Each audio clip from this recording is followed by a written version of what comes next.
सोचो, अगर एक दिन अल्लाह तुमसे तुम्हारी हर नेमत वापस ले ले तो क्या तुम फिर भी उसका शुक्र अदा करोगे? आज की कहानी हमें इसी बात का सबक देती है।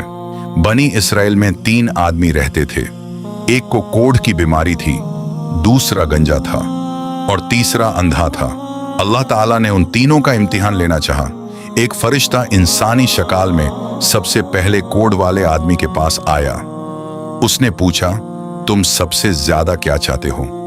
उस आदमी ने कहा, मैं बस इतना चाहता हूं कि अल्लाह मुझे इस बीमारी से शिफा दे दे ताकि लोग मुझसे नफरत न करें।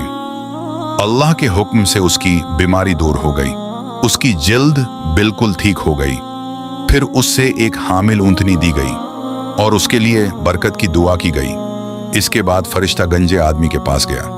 उसने पूछा, तुम क्या चाहते हो? उसने कहा, मैं चाहता हूं अल्लाह मेरे बाल वापस कर दे। अल्लाह के हुक्म से उसके बाल वापस आ गए। उसे एक हामिल गाय दी गई और उसके लिए भी बरकत की दुआ की गई। फिर फरिश्ता अंधे आदमी के पास गया। उसने पूछा, तुम्हारी सबसे बड़ी ख्वाहिश क्या है? उसने कहा, मैं बस इतना चाहता हूं कि अल्लाह मुझे दोबारा देखने की ताकत दे दे। अल्लाह के हुक्म से उसकी बिनाएं वापस आ गई। उससे एक हामिल बकरी दी गई और उसके लिए भी बरकत की दुआ की गई। वक्त गुजरता गया। अल्लाह ने इतनी बरकत दी कि उनके जानवर बढ़ते गए, यहां तक कि हर एक के पास पूरी वादी भर गई।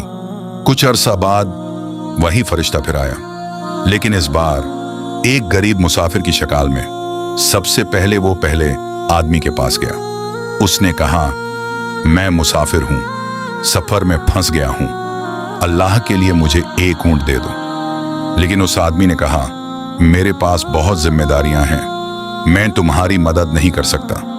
फरिश्ते ने पूछा, क्या तुम वो ही नहीं हो जो पहले कोढ़ की बीमारी में मुब्तला थे? उसने फौरन जवाब दिया, नहीं, ये सारी दौलत तो मुझे मेरे बाप दादा से मिली है। फिर फरिश्ता दूसरे आदमी के पास गया। उसने भी मदद मांगी, लेकिन उसने भी इनकार कर दिया और अपनी पुरानी हालत को मनाने से भी इनकार कर दिया। आखिर में फरिश्ता तीसरे आदमी के पास गया जो कभी अंधा था। उसने कहा, मैं एक मुसाफिर हूं, अल्लाह के लिए अगर एक बकरी मिल जाए तो मेरी मदद हो जाएगी। वो आदमी मुस्कुराया और बोला, मैं कभी अंधा था, अल्लाह ने मुझे देखने की ताकत दी। मैं गरीब था, अल्लाह ने मुझे सब कुछ दिया, इसलिए जो चाहो ले लो। अल्लाह की कसम, आज मैं अल्लाह के लिए तुम्हें किसी चीज से नहीं रोकूंगा।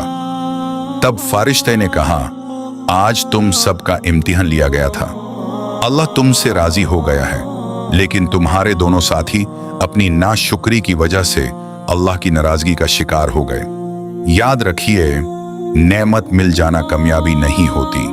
असल कामयाबी नेमत मिलने के बाद अल्लाह का शुक्र अदा करना होती है।